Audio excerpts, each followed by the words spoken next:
Hello, and thanks for watching this video. This video is intended to be a companion for the TCMC newsletter about on-time performance in Amtrak. My name is Terry Brown. I'm Vice President of Public Relations for the Wisconsin Association of Railroad Passengers.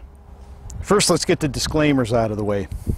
The chart information was supplied to me by Jan22. Jukins is not affiliated in any way with Amtrak or the National Railroad Passenger Corporation.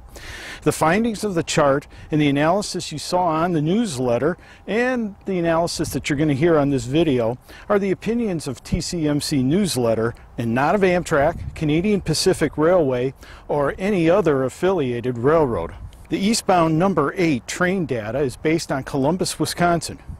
Amtrak would like this data to be based on Chicago, but let's understand that the Empire Builder can make up time when it's running late traveling between Milwaukee and Chicago on that trackage that sometimes amounts to a racetrack. I intentionally chose Columbus as the standard of measure to give a better snapshot of on-time performance for the 5 Wisconsin stops west of Milwaukee. For a long-distance train, let me remind you, Amtrak considers up to 30 minutes late, and it would still be considered on time. The westbound number 7 train, I'm just measuring between Chicago and St. Paul. This would assimilate the TCMC running train. In 2020, the standard of measurement for regional trains was up to 20 minutes late, and it would still be considered on time.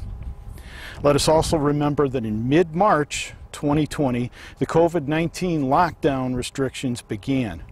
The Empire Builder remained a daily train throughout the spring and the summer, but the number of riders on these trains plummeted through April and May.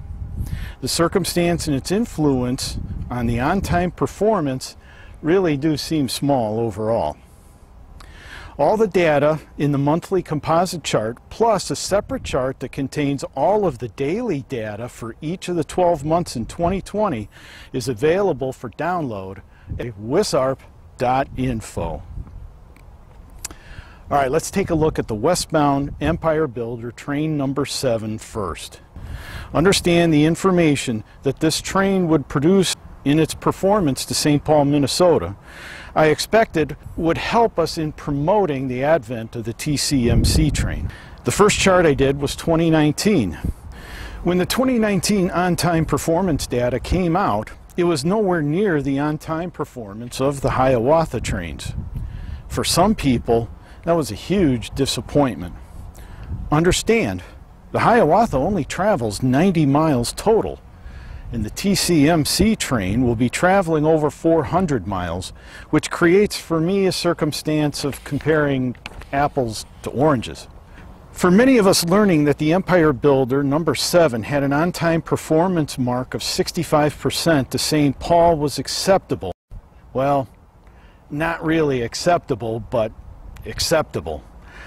Realize this did not create a good level of excitement in many folks, but it certainly did not demonstrate on-time performance that other long-distance trains were performing at in 2018 and 2019.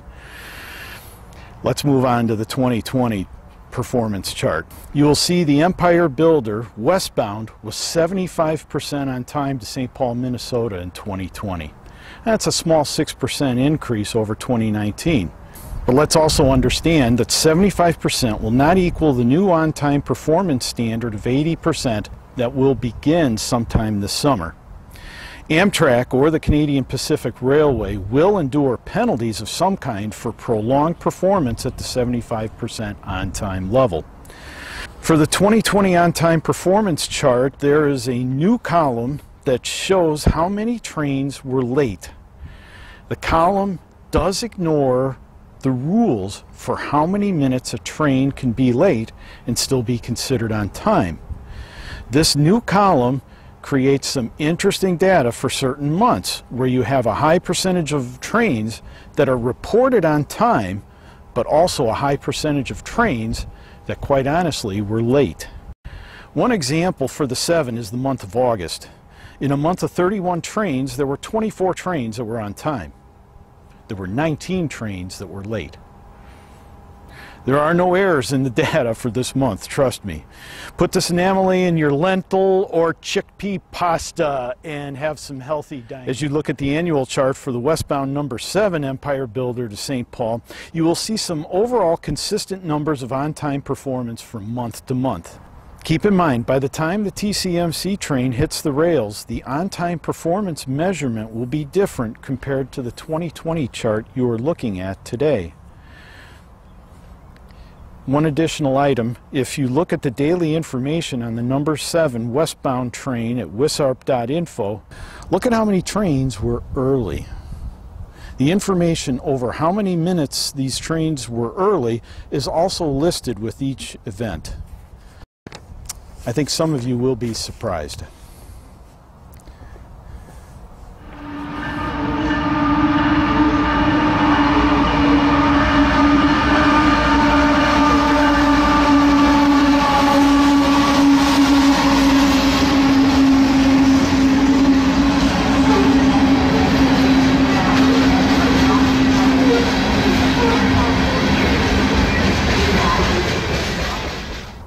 Let's take a look at the eastbound number 8 Empire Builder.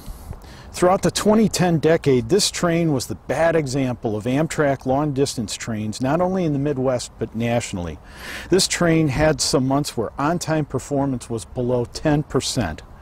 There's no way to sugarcoat it, folks. On-time performance below 10% is awfully disgusting. Think of the disrespect paid to the passengers of the trains that were the direct recipients of this pathetic on-time performance. And as for the people operating the trains, dispatching the trains, and everyone else associated with Amtrak and these trains, they are considered professionals. I think it's safe to say everyone directly involved in these trains were truly embarrassed. When you looked at the 2019 on-time performance chart for the eastbound number 8 Empire Builder, you saw some months that had respectable on-time performance numbers. There are other months that on-time performance numbers were so low, there's absolutely no rational professional excuse for that kind of train performance. I am happy to point out, if you take a look at the 2020 composite chart, the on-time performance of the eastbound number 8 is much better, certainly compared to 2019.